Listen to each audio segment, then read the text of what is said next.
ሚመና መሳጅድ አላህ የአላህን መስጊዶች ተከለከለ ሰው የበለጠ ግፈኛና በደለኛ ማን ነው ይላል አላህ ሱብሓነሁ ወተዓላ።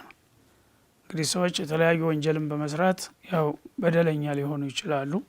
ግን ከበደለኞቹ ሁሉ የከፋና የባሰው በአላህ መስጂድ ውስጥ የአላህ ስም እንዳይወሳ የአላህ ኢባዳ አምልኮ እንዳይካሄድ ከሚያደናቅፍ ሰው የበለጠ ግፈኛና በደለኛ ማንም የለም ይላል።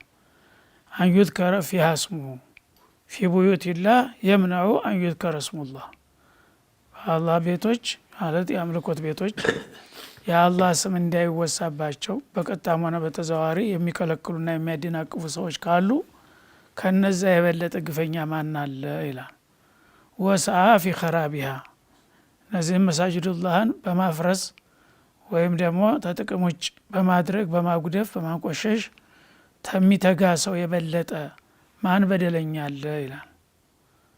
ኡላኢከ ማ ካነ ለሁም አንየድኹሉሃ እንደ አይነተኞቹ ግፈኞችና በደለኞች እንግዲህ አጋጣሚ አግኝተው እነሱ የበላይነት እንትን ብለው ትክክለኛ አማኞች በአላህ ቤት ጌታቸውን እንዳይገዙ ሲከለክሉ የነበሩ ሰዎች ምናልባት ነገ እነሱ እዚች ቦታ ትርቅ ብለው እንዳይደርሱ